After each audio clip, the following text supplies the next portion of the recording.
Hello बच्चों, कैसे हो? आई होप कि आप बहुत अच्छे होंगे और आपकी तैयारी बहुत अच्छी चल रही होगी। आज पहले तो मैं आपको ये बता दूं, जो अपने चैनल का नाम पहले डीसी फिजिक्स ट्यूशन था, वो आज हमने बदल करके नाम क्या कर दिया, स्ट्राइव फिजिक्स ट्यूशन। नाम बदला है, लक्ष्य नहीं। तो इसलिए आप कंफ्यूज नहीं होना है। जो पहले नाम डीसी फिजिक्स ट्यूशन था, वो आज से क्या हो गया है, स्ट्राइव फिजिक्स ट्यूशन। ठीक है, यही ऐप का हो गया है। अभी होने वाला है, मतलब अपडेट तो नहीं हुआ अभी प्ले स्टोर पे, लेकिन अभी कल या परसों तक हो जाएगा, एक दो दिन में वो भी अपडेट हो जाएगा। तो आपको कंफ्यूज नहीं होना है। नाम चेंज हुआ है ब्रांडिंग के कारण, लक्ष्य नहीं चेंज हुआ। तो इसलिए आपको कंफ्यूज बिल्कुल भी नहीं रहना है।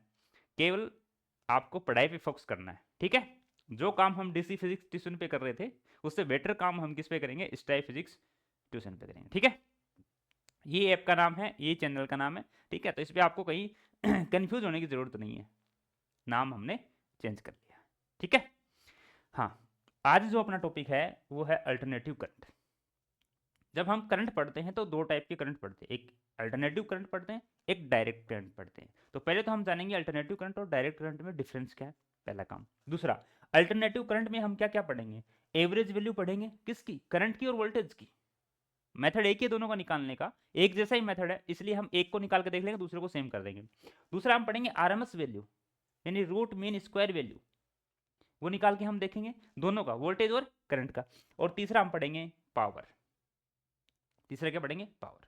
तो सबसे पहले हम जानते हैं कि जो करंट था उसको हम दो पार्ट में पढ़ते हैं, एक तो अल्टरनेटिव करंट और एक डायरेक्ट करंट। यानी करंट को हम दो टाइप से देख सकते हैं। जो अपना करंट होता है, करंट, उसको हम कह सकते हैं, एक तो होता है एसी, जिसको हम अल्टरनेटिव करंट बोलते हैं, और एक होता है डीसी, एसी और डीसी। एसी जो चलता है वो इस प्रकार से चलता है, मैक्सिमम और मिनिमम में ऐसे, यानी साइनसोइडल की इक्वेशन में चलता है। और जो हमारे पास डीसी होता है वो चलता है कांस्टेंट में। तो पहली बात तो ये है कि एसी जो है उसकी मैक्सिमम वैल्यू भी होती है, मिनिमम वैल्यू भी होती है। जबकि डीसी जो है वो क्या चलता है, स्ट्रेट चलता है, मतलब एक कांस्टेंट वैल्यू में चलता है। ठीक है, अब बात ये करते हैं दोनों में डिफरेंस क्या है। देखो, अगर आप नॉर्मल इसका डिफरेंस देखना चाहो तो एसी जो करंट है उसको हम लंबी दूरी तक ले जा सकते हैं, यानी वो ट्रेवलिंग में क्या करता है, एनर्जी को कम लॉस करता है बजाय डीसी के। जबकि ज्यादा खतरनाक कौन सी होती है, डीसी होती है। इसको अच्छे पावर की वायर चाहिए, या फिर मैं कहूँ अच्छी क्वालिटी की वायर चाहिए। ठीक है, तो एसी जो है वो पॉजिटिव भी चलती है और नेगेटिव भी चलती है, यानी एसी दोनों तरफ चलती है, पॉजिटिव और नेगेटिव। अगर आप इस चीज को समझ गए कि पॉजिटिव भी चलती है नेगेटिव भी चलती है, तो इसकी एक एवरेज वैल्यू तो आप समझ जाओगे, फुल सर्किल की और हाफ सर्किल की।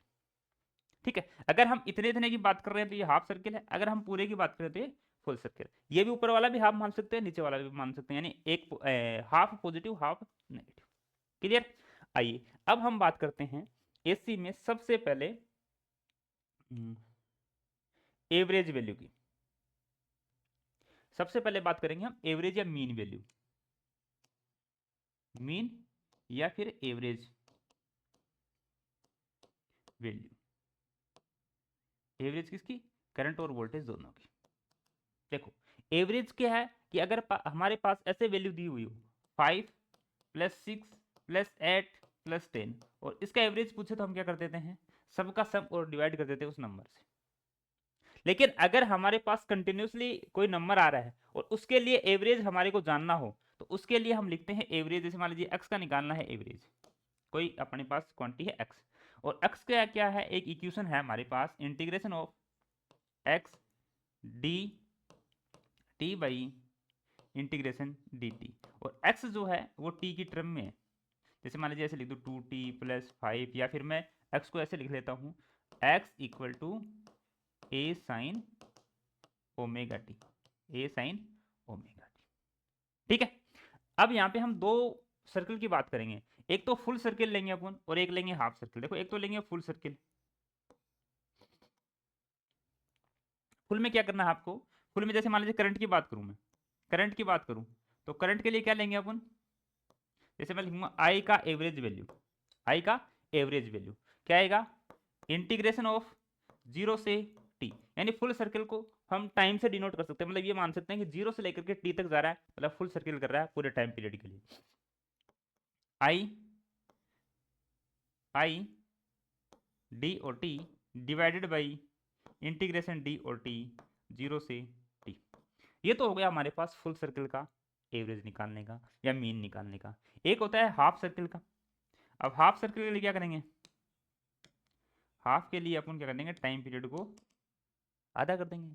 यानी हम ये कहेंगे कि आई की जो एवरेज वैल्यू है वो आ जाएगी अपने पास इंटीग्रेशन ऑफ 0 से t/2 आई डी और T divided by integration of 0 से t/2 टी और टी। क्लियर।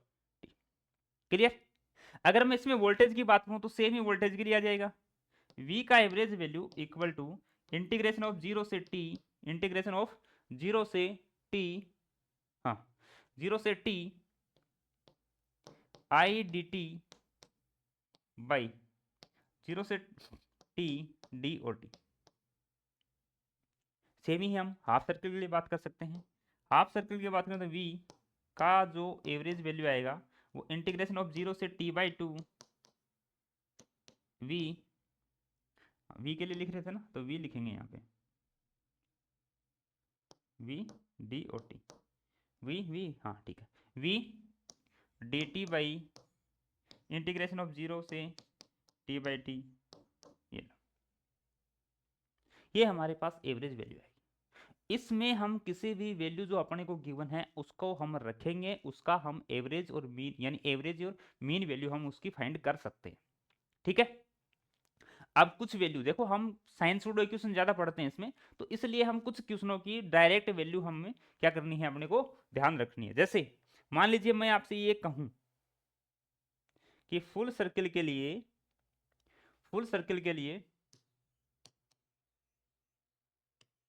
हमारे पास है साइन ओमेगा टी या फिर हमारे पास है कोस ओमेगा टी। अगर इसकी वैल्यू हम बात करें फुल सर्कल के लिए तो क्या आएगी, 0। याद रखनी है कि साइन ओमेगा टी या कोस ओमेगा टी का फंक्शन है तो उसकी एवरेज वैल्यू क्या आएगी फुल सर्कल के लिए, 0 आएगी।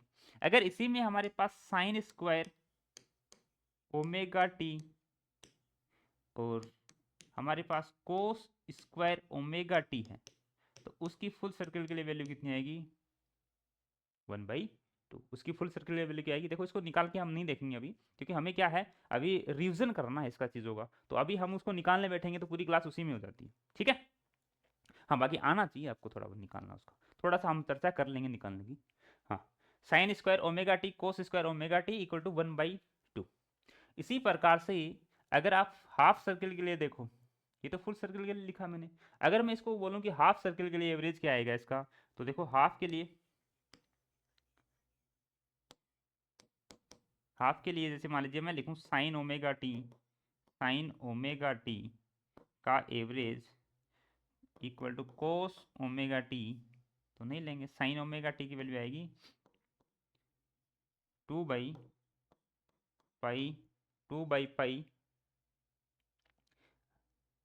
पी की वैल्यू यहाँ पे लिख दूंगा मल्टीप्लाई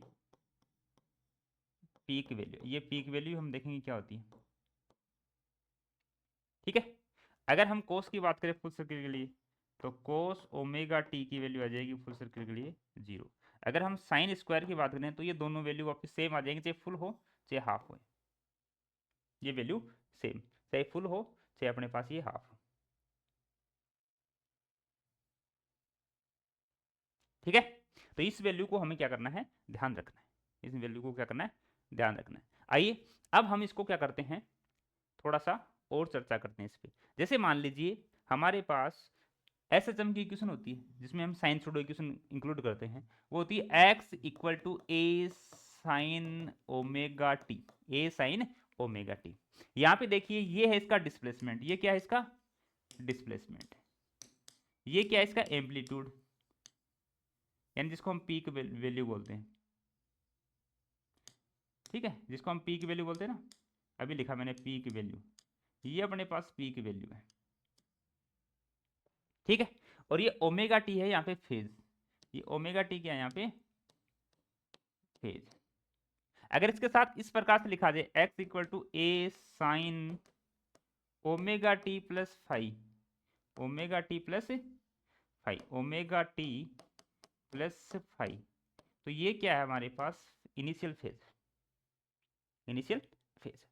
ठीक है, ये अपने पास बात हुई किसकी, एवरेज वैल्यू। निकालते कैसे हैं, एक को निकाल के देख लेते हैं। जैसे मान लीजिए हमारे पास करंट की वैल्यू मिली है अपने को, करंट की वैल्यू मिली है अपने को कि I equal to I naught sine omega t. ठीक है, तो यहां से देखिए मैं इसको लिखूं I का average equal to integration of zero से t I naught sine omega t, क्योंकि आई की वैल्यू रख दी मैंने, और d t divided by integration zero से टी डी और टी। अगर इसका इंटीग्रेशन हम करें तो आई की एवरेज वैल्यू क्या आ जाएगी अपने पास, देखो आई नॉट तो बाहर आ गया, साइन का क्या होगा माइनस कोस, साइन का इंटीग्रेशन क्या होगा minus cos omega T upon, अगर हम ओमेगा टी का करेंगे तो इसको टी मान के करते हैं या फिर एक्स मान के करते हैं, तो इसकी वैल्यू आ जाती है ओमेगा। जब आप इसका डिफ्रेंसिएशन करोगे तो एंगल में जो वैल्यू है टी के साथ वो आ जाएगी मल्टीपल में, और जब आप इसका इंटीग्रेशन करोगे तो वो वैल्यू आ जाएगी अपॉन में, और इसका करेंगे तो क्या आ जाएगा टी। ठीक है, इसकी वैल्यू अपने को रखनी भी है 0 से टी तक। ठीक है, आगे चलते हैं। इसको मैंने लिखा माइनस आई नोट इंटू वैल्यू रखते हैं, पहले टी रखते हैं। देखो कोस ओमेगा को क्या लिख सकते हैं 2π/t, ओमेगा को क्या लिख सकते हैं 2π/t मल्टीप्लाई टी को क्या लिख दिया capital T minus cos 0 omega T 0, तो 0 हो जाएगी पूरी वैल्यू, यानी यहां से क्या आएगा अपने पास डिवाइडेड बाई ओमेगा और टी। यहां से वैल्यू क्या निकल गया देखिए, कोस ये कट गया इससे, कोस 2π की वैल्यू क्या होती है, कोस 2π की वैल्यू होती है 1, यानी ये आ गया माइनस आई नोट 1 - 1 अपॉन में ओमेगा टी, यानी वैल्यू क्या आ गई 0। इस प्रकार से सोल्व करना आपने, इस प्रकार से सोल्व करना। एक छोटा सा एग्जांपल लेता हूं मैं, मान लीजिए मैं ये कहूं कि I इक्वल टू है अपने पास 5 + 4 साइन ओमेगा टी और plus 3 sign square omega T, और हमारे को I की एवरेज वैल्यू फाइंड करनी है। ठीक है, एक तो करनी है फुल के लिए यानी फुल सर्किल के लिए, और एक करनी है हाफ के लिए, यानी हम ये लिख देंगे इधर 4 full and half cycle, full circle के लिए करनी है और हाफ के लिए भी करनी है। देखिए फुल के लिए करेंगे, पहले मैं कर रहा हूँ फुल के लिए, तो फुल के लिए देखिए 5 का एवरेज तो 5 ही आएगा, खुद है constant value, plus 4 multiply sign omega T full circle के लिए क्या बताया था 0, यानी इसकी वैल्यू आ जाएगी 0, प्लस 3 मल्टीप्लाई फुल सर्किल की वैल्यू कितनी आएगी साइन स्क्वायर ओमेगा टी कितनी आएगी 1/2। अभी हमने लिखी थी ना याद करने के लिए आपको, ये वाली वैल्यू, ये वाली साइन स्क्वायर की वैल्यू 1/2 साइन थीटा की ओमेगा 0। फुल सर्किल के लिए, हाफ के लिए कितनी आएगी 2/π पी की वैल्यू, 2/π पी की वैल्यू। ठीक है, तो यहाँ से आगे अपने पास वैल्यू कितनी आ गई 5 + 3/2 यानी 13/2, ये तो हो गया फुल के लिए। अगर इसका हाफ के लिए करें तो हाफ के लिए आई की एवरेज वैल्यू क्या आ जाएगी 5 का एवरेज तो 5 प्लस 4 मल्टीप्लाई इसकी वैल्यू कितनी आएगी 2, यानी 1/2 लिखेंगे इसको 1/2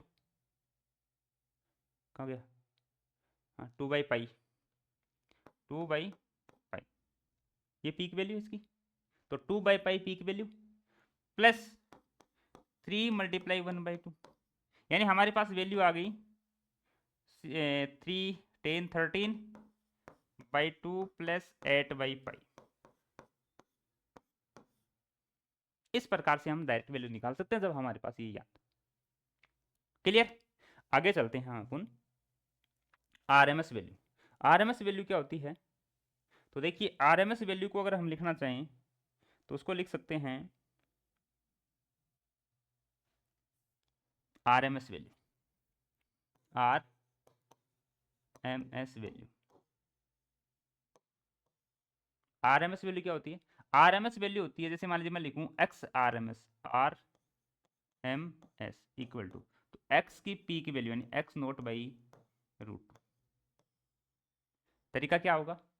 तरीका होगा सबसे पहले जो भी इक्वेशन मिलेगी अपने को, x इक्वल टू जैसे मान लिया 2t प्लस 5 मिल गया, तो सबसे पहले करो इसका स्क्वायर, सबसे पहले इसका कर दिया मैंने स्क्वायर, फिर इसका निकालो मीन। जैसे ही हमने मीन निकाल लिया, फिर उसका क्या करो, जो अपने पास मीन निकल गया उसका क्या करो, रूट, ये वैल्यू। इस प्रकार से हम कर सकते हैं जब हमारे पास साइन सूडो की इक्वेशन नहीं है, तब करेंगे अपन ऐसे। लेकिन अगर अपने पास साइन सूडो की इक्वेशन है तो डायरेक्ट याद रह जाएगा कि पी की वैल्यू बाई रूट 2। जैसे करंट के लिए लिखूं तो करंट के लिए क्या आ जाएगा, जैसे करंट के लिए लिखूं तो करंट की पी की RMS वैल्यू क्या आ जाएगी, RMS करंट की पी की वैल्यू बाई रूट 2। ऐसे वोल्टेज के लिए लिखूं तो उसके लिए क्या आ जाएगी, V नोट बाई रूट 2। ठीक, लेकिन हमारे पास साइन सूडो इक्वेशन नहीं है, तो फिर अपने को ये जो रूट है ये फॉलो करना पड़ेगा। सबसे पहले जो भी इक्वेशन दी होगी उसका हमें स्क्वायर करना पड़ेगा, उसके बाद हमें क्या करना पड़ेगा, उसका मीन निकालना पड़ेगा, उसके बाद उसका रूट करना पड़ेगा। जैसे मैं इस इक्वेशन को करके देखूं तो यहाँ से इस इक्वेशन को करते हैं अपन, चलो। जैसे है x equal to 5t plus 2, पहले इसका स्क्वायर करेंगे तो x square equal to 5t plus 2 का होल स्क्वायर, जिसको हम लिख सकते हैं 5 हो जाएगा 25 टी स्क्वायर प्लस 4 और प्लस 20t। पहले इसका स्क्वायर खोल दिया आपने, ए प्लस बी का whole square 25t square plus 4 plus 20t, पहले स्क्वायर खोला। अब इसका निकालते हैं मीन। मीन कैसे निकालते हैं, एक्स स्क्वायर का मीन निकालना अपने को, तो इंटीग्रेशन इंटीग्रेशन इंटीग्रेशन जैसे मान लीजिए मैं 0 से 2 तक निकाल रहा हूँ, यानी t की वैल्यू हमें कहाँ से 0 टू 2 तक है, 0 से 2 तक निकाल रहा हूँ। अब इसका क्या करूँगा मैं, 25t square plus 4 plus 20t और dt upon integration of dt 0 से 2। क्लियर? अब यहाँ से यदि हम इसको इंटीग्रेट करें तो 25 मल्टीप्लाई 3 सॉरी t की power 3 upon 3 plus 4t plus 20t square by 2, ये तो आ गया ऊपर वाली वैल्यू का इंटीग्रेशन 0 से 2 डिवाइडेड बाई नीचे वाली वैल्यू तो क्या जाएगी t 0 से 2। ठीक है, अब ये वैल्यू है, इस वैल्यू को यहाँ रखेंगे। जैसे इसको रखेंगे तो कितना आएगा, देखो वैल्यू पुट कर देते हैं 25 मल्टीप्लाई 8 2 का cube 8 divided by 3 plus 4 multiply 2 यानी 8 plus 10 multiply 4 divided by 2 minus 0 यानी 2 डिवाइडेड बाई 2। अगर इसको हम और सोल्व करें आगे तो आ जाएगा 8 multiply 25 200 by 3 plus 8 plus 40 divided by 2, यानी हम इसको ऐसे लिख सकते हैं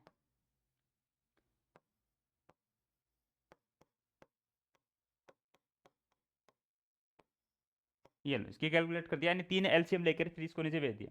अब ये वैल्यू कितनी आ गई अपने पास, 200 344 344 बाई, हमने एक रेंडमली इक्वेशन ली थी, ये आ गया अपने पास वैल्यू। अब इसका क्या निकालना है RMS, तो ये लिख दिया रूट, यानी ये आ गई x की RMS वैल्यू। इस प्रकार से हमें निकालना है इसके RMS वैल्यू। ठीक है, जब अपने को इक्वेशन मिल जाए इस प्रकार से तब निकालना है, वरना तो अपने को साइन सूडो इक्वेशन से तो डायरेक्ट हम पी की वैल्यू बाई रूट 2 करेंगे, आंसर अपना आ जाएगा। ठीक है, आइए अब चलते हैं अपन पावर पे। पावर क्या होता है? सबसे पहली बात तो ये है कि पावर जो होता है ना, वो हम पढ़ते हैं कि work upon time, work upon time. अब देखो पावर, हम इलेक्ट्रिक पावर निकाल रहे हैं, इलेक्ट्रिक पावर में वर्क क्या होता है अपने पास? इलेक्ट्रिक पावर में work potential into charge by time. तो यहां से पावर की वैल्यू आ गई अपने पास V और I, इसको दो टर्म में लिख सकते हैं। लेकिन मैं यहीं से पावर की एवरेज की बात करूं तो P एवरेज की जब बात करेंगे तो I V कोस फाई, यानी यहां से हम कहेंगे I RMS और यानी इसको हम ऐसे लिखेंगे कि यहाँ पे वैल्यू जो है वो IRMS VRMS, जो हम मेजर करते हैं किसी भी इंस्ट्रूमेंट से, तो वो जो इंस्ट्रूमेंट मेजर करेगा, जैसे करंट को मेजर करता है 5 एम्पियर है, तो 5 एम्पियर जो मेजर की वो किसकी वैल्यू है? आरएमएस की वैल्यू है। जैसे वोल्टेज हमारे घरों में आ रही है 220 वोल्ट, वो कौन सी वैल्यू है? आरएमएस वैल्यू है, उसको पीक वैल्यू में हम बदल सकते हैं। ठीक है, तो पीक वैल्यू और आरएमएस वैल्यू में आपको रिलेशन बताया मैंने कि जो आरएमएस वैल्यू होगी वो होगी पीक वैल्यू का √2। ठीक है, याद रख लेंगे। एक होता है वोल्टलेस करंट, वोल्टलेस करंट में आपको लिखना है I = I sine omega t, ये होती है अपने पास wattless current. Clear? RMS, I RMS clear. अब देखो अपने को ओम्स लॉ पढ़ा हुआ है, ओम्स लॉ में क्या था? ओम्स लॉ में V = IR था, V = IR। जो काम रेजिस्टेंस करता है, अगर हम आगे चल के थोड़ा सा और पढ़ेंगे तब हमारे पास आएगा एक LCR सर्किट, LCR सर्किट हम पढ़ेंगे आगे इसको, लेकिन थोड़ा सा बता रहे हैं। LCR, जो काम रेजिस्टेंस में R का है वही काम XL इंडक्टर में है, और वही काम XC में किसका है? कैपेसिटर में। ये इंडक्टर में, कैपेसिटर में, रेजिस्टेंस में। ठीक, इन तीनों को मिलाकर के एक Z बनता है जिसको हम इम्पीडेंस बोलते हैं, उसकी वैल्यू आती है R² plus XL minus XC का स्क्वायर का रूट। अगर इन तीनों में हम एक वो देखते हैं अपने पास, इसकी वैल्यू जैसे I इधर ही होता है VR, इधर हो गया करंट से थोड़ा सा आगे, मतलब 90 डिग्री आगे इंडक्टर का, और उससे पीछे होता है कैपेसिटर का। रेंडमली बता रहे हैं, बाकी अगले क्लास में हम इसकी चर्चा करेंगे। ठीक है, ये वाली वैल्यू होगी, यानी अपने को एक तो आरएमएस वैल्यू पता होनी चाहिए, एक इसकी एवरेज वैल्यू। एवरेज वैल्यू निकालने का फॉर्मूला है तो ये, जिससे हम अभी निकाल के बताइए आपको। दूसरा आप डायरेक्ट याद रख सकते हैं किस किस की वैल्यू, जैसे ये साइन की रखी, साइन स्क्वायर की रखी, कोस की रखी, हाफ सर्कल के लिए, फुल सर्कल के लिए, पीक वैल्यू और इसकी इक्वेशन। उसके बाद देखा हमने कि ये जो वैल्यू है इसको हमने एक प्रॉपरली एवरेज निकाल के देखा कि फुल सर्कल के लिए, अभी तो मैंने हाफ सर्कल के लिए निकाला था, सॉरी फुल सर्कल के लिए निकाला था, ऐसे हाफ सर्कल के लिए भी निकाल सकते हैं। ठीक है, हाफ सर्कल में क्या हो जाएगा, यहाँ से टाइम, ये जो लिमिट है क्या हो जाएगी 0 से T/2, यानी आप यहीं पे वैल्यू रखोगे तो आपके पास वैल्यू आ जाएगी 2/π पीक वैल्यू, 2/π पीक वैल्यू। यहाँ पे क्या है? करंट है, इसी प्रकार से हम करंट का निकाल सकते हैं। ठीक है, उसके बाद हमने देखा कि अगर आपके पास पावर की बात आई तो हम ऐसे करेंगे, ये लो। ठीक है, आइए जैसे हमने अभी चर्चा की है शॉर्ट में, यानी average value, RMS value, power, है ना, इनकी चर्चा की, इन पे हम क्या करते हैं? क्वेश्चन सोल्व करते हैं। तो आइए सबसे पहले पहला क्वेश्चन देखते हैं क्या कह रहा है।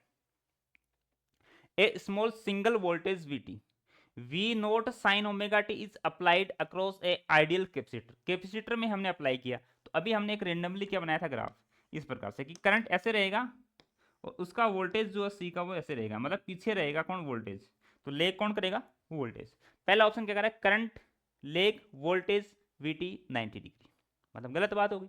दूसरी, over a full circle the capacitor C does not consume any energy for the voltage source, यानी अगर सोर्स में अपने पास इंडक्टर भी है, कैपेसिटर भी है, रेजिस्टेंस भी है, तो एनर्जी जो कंज्यूम करेगा वो कौन करेगा? ओनली फॉर रेजिस्टेंस करेगा। ओनली फॉर कौन करेगा? रेजिस्टेंस करेगा। इसका मतलब ये कंज्यूम नहीं कर रहा, तो ये ऑप्शन क्या है इसका?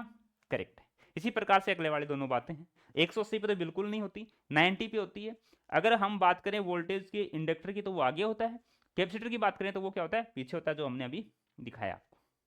क्लियर? आइए फिर दूसरा करते हैं अपन। Next, in an AC circuit V and I are given by V की वैल्यू दे रखी है अपने को और आई की वैल्यू दे रखी है। द पावर डिस्पेस इन सर्किट, यानी पावर की वैल्यू अभी हमने देखी थी कि पावर जो होगा वो क्या होगा, आई का आरएमएस होगा, वी का आरएमएस होगा और कोस क्या होगा, फाई होगा। अब फाई कैसे निकालोगे, अगर मान लीजिए ये भी साइन का है ये भी साइन का है, तो अगर ये ओमेगा टी दोनों बराबर है, आगे कोई फेज डिफरेंस नहीं है, यानी फाई नहीं है, तो इसका जो फेज डिफरेंस आएगा वो जीरो आएगा। लेकिन अगर इसमें देखें तो देखो ये भी साइन का ये भी साइन का, इसका मतलब इन दोनों का डिफरेंस कर दो, इन दोनों का डिफरेंस पाई बाई थ्री, इन दोनों का डिफरेंस क्या आएगा, पाई बाई थ्री। तो यानी यहाँ पे जो ये अपने पास कोस पाई बाई थ्री है, सॉरी एक चीज और बता देता हूँ मैं आपको कि यहाँ पे जो कोस जो आया अपने पास पावर में कोस फाई, ये कोस फाई होता है पावर फैक्टर। ये जो अपन ने कोस फाई लिखा ना, कोस फाई, ये होता है पावर फैक्टर, पावर फैक्टर। और इसको हम लिखते हैं cos phi equal to R by Z, ये याद रखना अपने को, cos phi equal to R by, power factor जो होगा वो होगा R by Z, power factor क्या होगा, आर बाई जेड। अब यहां से हम निकालते हैं, देखो अपने पास जो पावर आएगी वो आएगी I R M S V R M S cos phi, clear. अगर हम इसको सोल्व करें तो देखिए आई आर एम एस क्या होती है, I R M S peak value by root, peak value by root.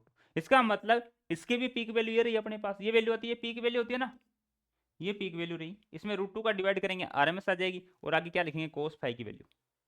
तो देखिए आई आर एम एस मतलब 100 by root two multiply 100 by root two और multiply R by Z, R की वैल्यू दे रखी है अपने को, अच्छा कोस फाई है तो कोस फाई देखो कितनी है, पाई बाई थ्री, यानी कोस पाई बाई थ्री, कोस 60, कोस 60 वाली कितनी आती है, 1/2 मिली एम्पीयर, इसका मतलब 10 की पावर माइनस 3, 10 की power minus 3।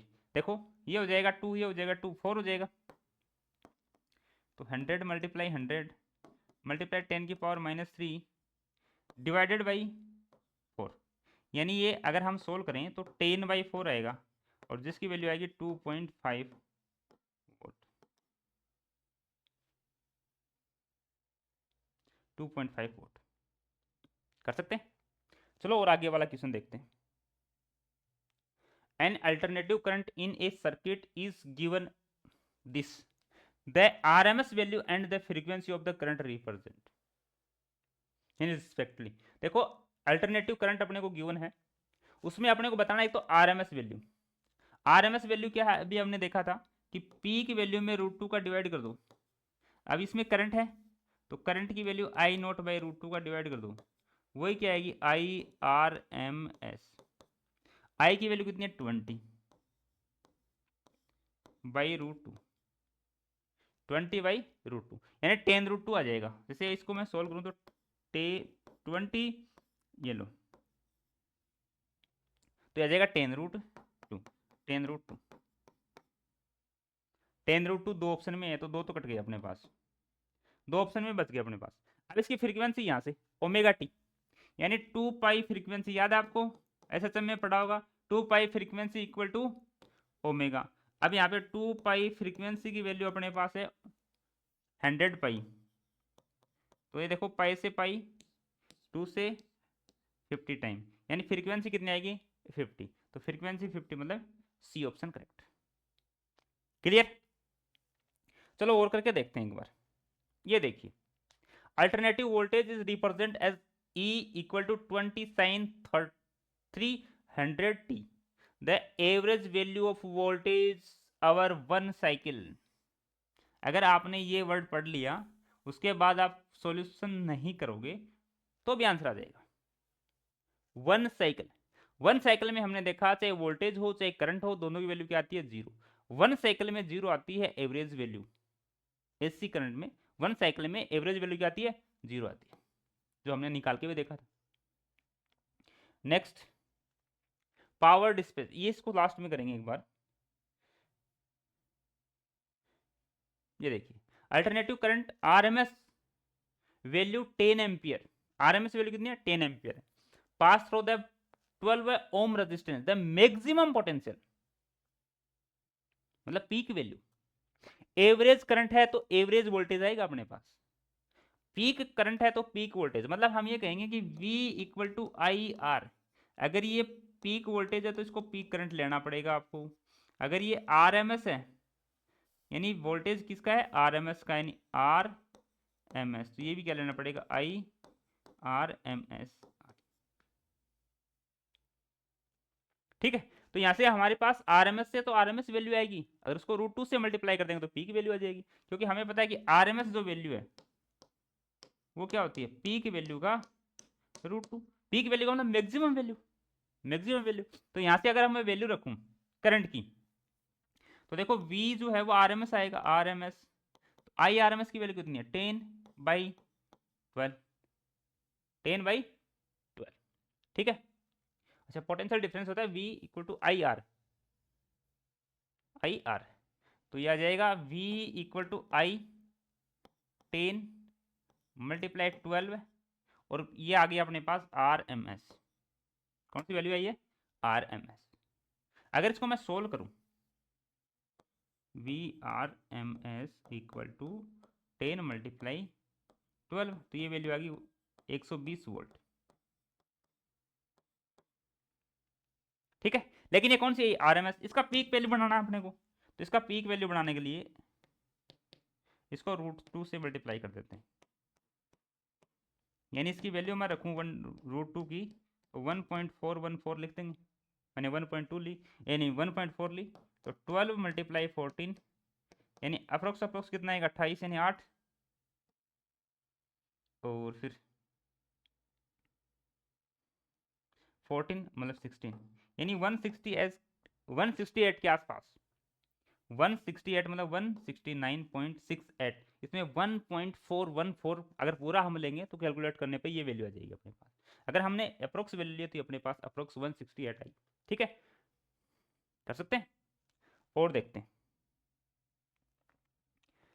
Alternative current has both DC and AC component, DC component of, यानी डीसी की वैल्यू तो ये, डीसी की वैल्यू तो ये, और एसी को अपने को इक्वेशन में रिप्रेजेंट कर रखा है, यानी जो वैल्यू अपने को ये दे रखी है आरएमएस वैल्यू है, जो भी इंस्ट्रूमेंट मेजर करता है वो आरएमएस वैल्यू मेजर करता है, तो आरएमएस वैल्यू तो ये। अब इसके पास हमारे पास पीक वैल्यू है, इसकी आरएमएस निकालने और दोनों का रिजल्टेंट निकालने। तो देखो हमारे जो उसमें वेव और एसएचएम में जो इक्वेशन चलती हैं उसमें हमने एम्पलीट्यूड का रिजल्टेंट निकालना सीख रखे हैं, तो वहां से हम क्या कर सकते हैं, इसको सोल्व कर सकते हैं। देखिए इसकी तो 8 है, इसका कितना आ जाएगा, 6/√2, क्योंकि हमें क्या लेना है, IRMS, यहाँ से 6/√2 मतलब 3√2, क्योंकि IRMS। अगर मैं इसको रिजल्टेड में देखूं तो I equal to root of, I equal to root of 8 का स्क्वायर प्लस 3√2 का स्क्वायर। अगर यहाँ से वैल्यू आई तो कितनी है, देखो 64 प्लस 18 का रूट, यहाँ वैल्यू कितनी आएगी अपने पास 82, 82 का रूट अप्रोक्स 9 के आसपास आएगा क्या, भाई 9 का कितना होता है 81, तो 9 के आसपास वैल्यू कौन सी है, 9.05, 9.05। क्लियर, आगे चलते हैं। ई की वैल्यू दे रखी है, आई की दे रखी है, और अपने को क्या निकालना, देखो ये दे रखा है, instant the value of voltage and current then RMS value of voltage and current. RMS value निकालनी, आरएमएस वैल्यू निकालने के लिए क्या करेंगे, इसका पीक वैल्यू डिवाइड बाय √2, इसका पीक वैल्यू डिवाइड बाय √2, यानी 100 का पीक वैल्यू जिसको VRMS निकालना है अपने को, तो 100/√2, यानी ये आ गया 50 मल्टीप्लाई √2, √2 से ऊपर नीचे मल्टीप्लाई किया वैल्यू आ गई। देखो यहाँ से 50 मल्टीप्लाई 1.4, ये कितनी वैल्यू आ गई, 5 मल्टीप्लाई 1.4, जिसकी वैल्यू आ गई अपने पास अप्रोक्स 70, अप्रोक्स कितने 70, अप्रोक्स 70 के अपने पास दो ऑप्शन है क्या, ये 70 ही है यहाँ पे। ठीक है, अप्रोक्स 70 के दो ऑप्शन है, मतलब 3 तो काट दिया हमने।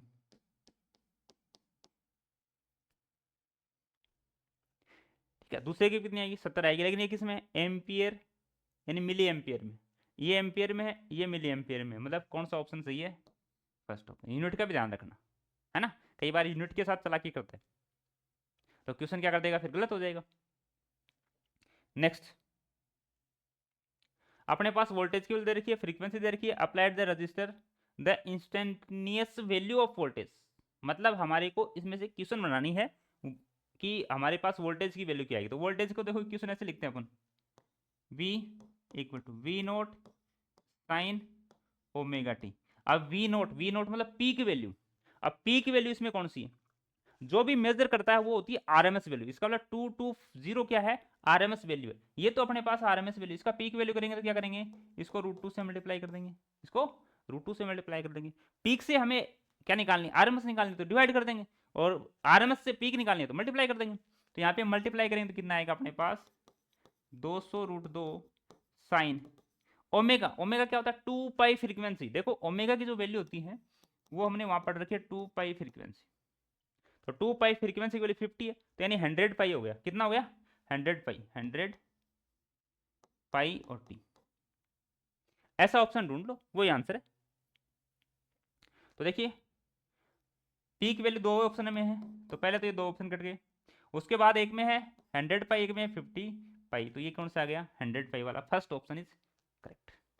बहुत नजदीक नजदीक आंसर होते हैं है ना, तो आराम से ध्यान से करोगे तो आराम से कैलकुलेट कर पाओगे इसको, ठीक है।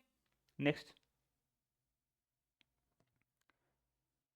ए 100 ohm resistance and capacitor of 100 ohm reactance, देखो जो रेजिस्टेंस होता है उसका ही इंडक्टर का देखें तो रिएक्टेंस होता है, जिसको हम एक्सएल से डिनोट करते हैं, अगले वाले चैप्टर अगले वाले लेक्चर में हम पढ़ेंगे। और जो अपने पास कैपेसिटर होता है उसका भी रिएक्टेंस होता है, उसको हम लिखते हैं एक्स सी से, और इन तीनों को मिला करके एक बनाया जाए उसको हम बोलते हैं जेड इंपीडेंस, ठीक है। तो यहाँ पे क्या हो रहा है अपनी बात वो देखिए, ये करेंगे 100 ओम रेजिस्टेंस एंड एक capacitor of 100 ohm reactance are connect in series across a 220 volt, then the capacitor is 50% charged, the peak value of the displacement current is, यानी डिस्प्लेसमेंट करंट की पीक वैल्यू क्या है, तो peak value क्या होगी, देखो जो करंट कैपेसिटर के बीच में वही करंट क्या होगा कंडक्शन करंट होगा, तो यहां से आई की वैल्यू क्या आती है वी बाई आर, तो वी की वैल्यू कितनी है 220, आर की वैल्यू कितनी है 100, यानी ये कितना आ गया 2.2 एम्पियर, हम चल लगा दिया है तो ठीक है। Next, the RMS value of AC of 50 Hz is 10 ampere. The time taken by the alternative current is reaching from 0 to maximum. अगर आपने SHM पढ़ रखा है तो इस वैल्यू को आप आसानी से कर सकते हो बिना किसी एरर के। कैसे करोगे, जीरो से मैक्सिमम जा रही है, मतलब मैक्सिमम कितनी होती है पीक वैल्यू होती है, तो हम ऐसे लिखते हैं इक्वेशन कि जब जीरो से मैक्सिमम जा रही होती है तो साइन सूडो की इक्वेशन ले लेते हैं, मैक्सिमम से जीरो आ रहे थे कोस की इक्वेशन ले लेते हैं, यानी हम यहाँ पे साइन की इक्वेशन लेंगे क्योंकि जीरो से मैक्सिमम जा रही है, तो क्या लिखेंगे ये वैल्यू किसकी है करंट की, I equal to I naught sine omega t. अभी कह रहा है पीक वैल्यू हो गई, मतलब पीक वैल्यू का मतलब है ये भी क्या हो जाए आई नोट, यानी आई नोट से आई नोट कट गया तो इधर आ गया 1, साइन 1 किसकी वैल्यू होती है, मतलब साइन में कौन से एंगल के साथ 1 वैल्यू आती है तो 90 डिग्री, मतलब sine pi by 2 equal to sine omega t. यहां से अगर मैं लिखना चाहूँ तो pi by 2 equal to 2 pi by t multiply t, तो यहाँ से वैल्यू कट गई 2 से पाई से पाई, तो ये वैल्यू कितनी आ गई टी की वैल्यू, देखो टी की वैल्यू कितनी आ गई, टी ऊपर चला जाएगा ये 4 नीचे आ जाएगा, यानी टी बाई 4, ये टाइम पीरियड है ये टाइम है, ये तो टाइम है ये क्या है टाइम पीरियड। अब टाइम पीरियड की वैल्यू अपने को गिवन है फ्रीक्वेंसी, तो 1 by F equal to T, 1 by F, यानी यहाँ से अपने पास जो टी की वैल्यू आएगी वो कितनी आएगी टी इक्वल टू टी की वैल्यू कितनी आएगी 1 बाई 50 मल्टीप्लाई 4, यानी आप ये वैल्यू कितनी आ गई 1 बाई 200, जिसकी वैल्यू हम लिख सकते हैं 1000, मतलब 10 5 मल्टीप्लाई 10 की पावर -3 सेकेंड, 5 मल्टीप्लाई 10 की पावर -3, तो 5 मल्टीप्लाई 10 की पावर -3 दो ऑप्शन है अपने पास, दो तो कट गए। अब आगे वाले हमारे को पीक वैल्यू चाहिए किसकी, करंट की। तो पीक वैल्यू ऑफ करंट कैसे निकाल पाएंगे, देखो 10 एम्पियर है और 10 एम्पियर की पीक वैल्यू निकालनी है अपने को। तो 10 का पीक वैल्यू निकालनी है तो √2 से मल्टीप्लाई करेंगे, आरएमएस को √2 से तो करेंगे। तो 10 मल्टीप्लाई 1.414, तो ये वैल्यू आ जाएगी अपने पास 14.14। ऐसा कौन सा ऑप्शन है, फोर्थ ऑप्शन। क्लियर, आगे चलें। नेक्स्ट देखिए, द वोल्टेज जो है अपने पास वो कितना दे रखा है, इंपिडेंस तो ये मतलब जेड की वैल्यू तो ये, और ये अपने पास वी की वैल्यू यानी potential. Effective value of the current, current की वैल्यू क्या आएगी, देखो यहाँ पे इफेक्टिव वैल्यू मतलब आरएमएस वैल्यू। देखो ये वर्डों पे ध्यान दो आप, वरना यहाँ वहां पे आपको दिक्कत आएगी। इफेक्टिव वैल्यू मतलब आरएमएस, मेजर करना मतलब आरएमएस, ठीक है। तो यहाँ से आरएमएस की वैल्यू जो है वो निकालनी है अपने को। तो सबसे पहली बात तो ये है, आपको आरएमएस की वैल्यू के लिए आरएमएस का ही वोल्टेज रखना पड़ेगा, यानी आई आरएमएस के लिए वी आरएमएस बाई आर। तो यहां से मैं अगर मैं देखूं आई की हमें क्या निकालनी है, आरएमएस वैल्यू, तो आई इक्वल टू वी कितना है 80, ये तो उसकी पीक वैल्यू है ना, 80 तो पीक वैल्यू है, तो इसका आरएमएस वैल्यू कितना आएगा 80 √2/2 यानी 40√2, 80 बाई √2 ऐसे लिख देता हूँ मैं, बाई √2, और रेजिस्टेंस कितना है 20, 10 से 10 ये 4 टाइम कट गया यानी 4/√2, जिसको हम लिखेंगे 2√2। 2√2 की वैल्यू कितनी आएगी, देखो 2 मल्टीप्लाई 1.414, तो इसकी वैल्यू कितनी आएगी 2.828 एम्पियर, 2.828 एम्पियर। क्लियर, कर सकते हैं। Next, if a current I given by, I की वैल्यू, आई साइन, साइन खा गए यहां से, sine omega T minus π/2 flow in an AC circuit across a potential कितनी है अपने पास, E equal to E naught sine omega T. ध्यान से देखो, ये भी साइन है ये भी साइन है, इसका मतलब इनके बीच में फेज डिफरेंस है ये, तो फेज डिफरेंस फाई की वैल्यू है π/2। अगर इस बात को आपने पकड़ लिया तो आंसर आपको साफ साफ दिख रहा होगा। साफ साफ का मतलब कि पावर की जो वैल्यू है वो क्या आएगी, I R M S V R M S cos phi, और फाई की वैल्यू 90 रखोगे, कोस 90 की वैल्यू 0 आती है, चाहे बाकी वैल्यू कुछ भी हो, आंसर क्या आएगा 0 पावर। जब आपके बीच में फेज डिफरेंस 90 डिग्री का है दोनों के बीच में, ठीक है, तो अपने पास कोस 90 की वैल्यू क्या आएगी 0, तो आंसर क्या आएगा 0। Next, the maximum value of AC voltage in a circuit is 707 volt, it's RMS values, इसकी आरएमएस वैल्यू पूछी अपने को। तो देखो ये पीक वैल्यू है, आरएमएस वैल्यू के लिए क्या करेंगे, इसमें √2 का डिवाइड कर देंगे, यानी अपने पास 707/1.4 मान लो अप्रोक्स, तो आ जाएगा 7070/14, ये कितनी बार चला जाएगा 75, ठीक है, यानी ये वैल्यू तो आएगी 505, लेकिन इसको अप्रोक्स मान के चलें क्योंकि ये 1.414 होता है, तो यानी इससे कुछ छोटा ही आएगा, 5.5 से 5 सॉरी 505 से क्या आएगा छोटा ही आएगा, तो कितना आएगा अपने पास 500। क्लियर, आगे चलें। Next, if a alternating voltage is represented as E equal to this, then RMS value और फ्रीक्वेंसी, आरएमएस वैल्यू तो कितनी आएगी, देखो 141 डिवाइड बाई √2, अगर इसको हम थोड़ा सा लिखें तो 141/1.41, यहाँ से इसको हटाएं, यहाँ पे 2 0 लगाएं, ये कट गया मतलब 100 वोल्ट, कितना आ गया 100 वोल्ट। अब 100 वोल्ट 2 में है अपने पास, 2 में, अब इसकी फ्रीक्वेंसी और देखनी पड़ेगी, फ्रीक्वेंसी के लिए क्या लिखेंगे 2π frequency, 2π frequency equal to omega, तो 2π फ्रीक्वेंसी इक्वल टू ओमेगा की वैल्यू है 628, अगर इसको हम फ्रीक्वेंसी में करेंगे तो क्या आएगी वैल्यू 100, क्या आएगी 100, क्यों ये वैल्यू कितनी होगी 6.28, ऊपर जाएगा पॉइंट तो क्या आएगा 100, मतलब दोनों ही वैल्यू क्या होनी चाहिए 100 और 100, वोल्टेज भी कितना है 100, पावर भी कितना है 100 वोल्टेज, सॉरी फ्रीक्वेंसी कितनी है 100, ठीक है। Next, if N AC main supply is given to be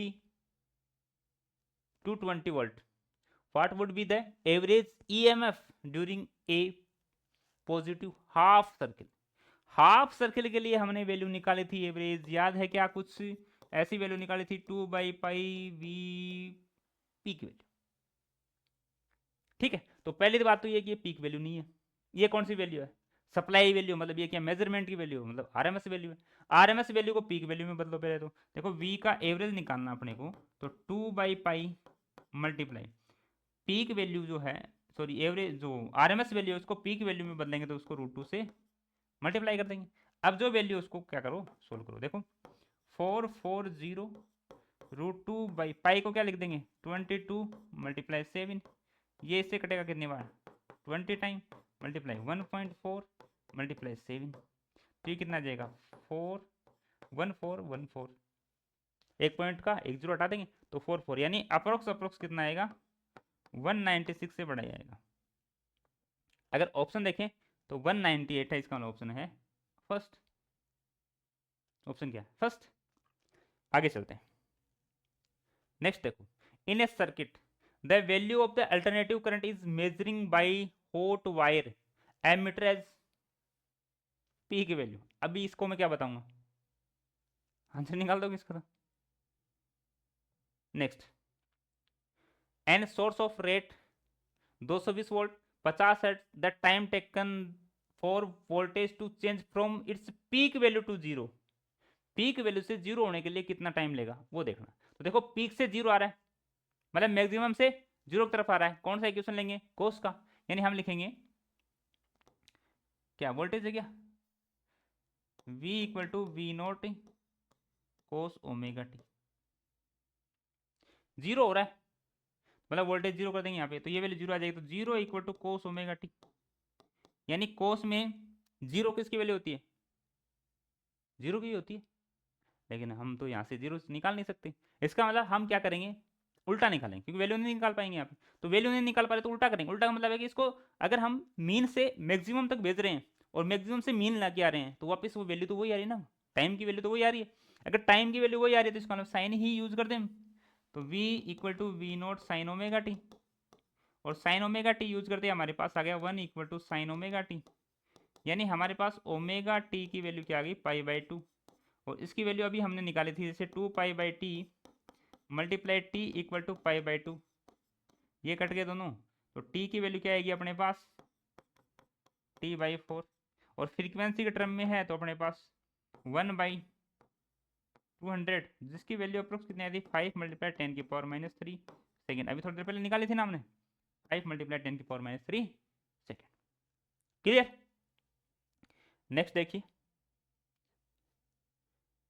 A frequency of alternating voltage 50 cycle per second, its amplitude is 120 volt, the RMS value of voltage is. RMS value पूछिए, ठीक है, तो ये तो आपके लिए छोड़ देते हैं, आपको करना है इसको। नेक्स्ट, हाँ एक चीज बतानी थी अपने को, वो यहाँ भी बतानी थी, ये जो पावर है इसमें एक चीज और बताएंगे आपको। वो बात ये है कि आप पावर को हम लिखते हैं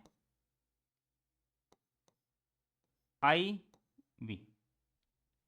ठीक है, इसमें हम लिख दें V की जगह क्या कर दें IR यूज कर दें, तो हमारे पास आ जाएगा I² R = पावर।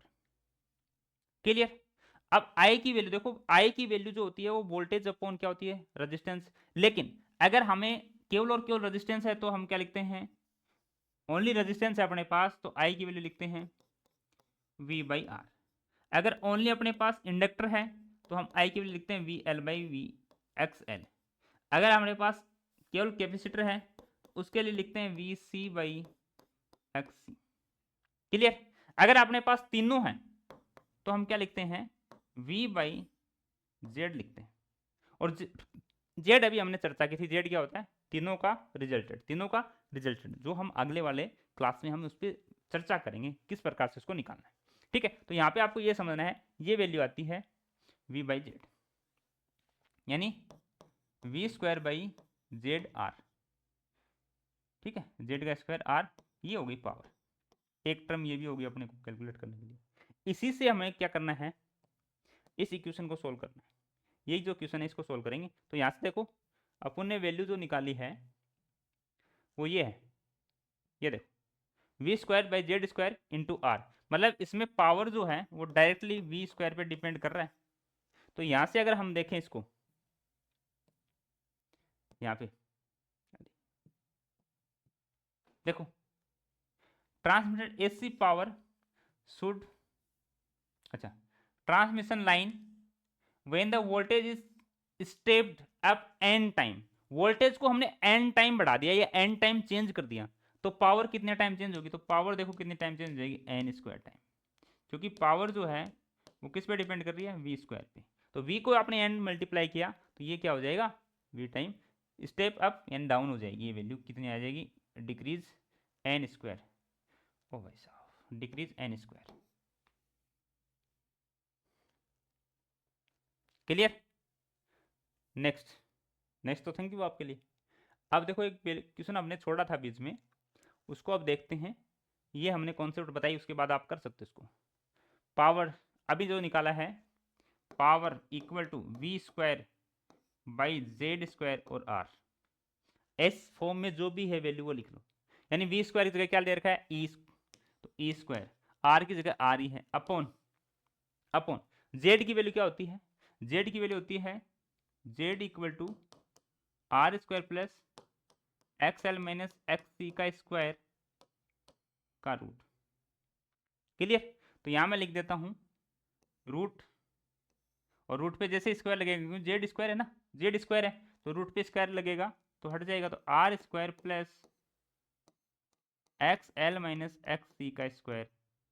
ठीक है, एक्स एल क्या होता है, एक्स एल जो होता है वो होता है ओमेगा एल, और एक्स सी जो होता है वो होता है 1/ओमेगा सी।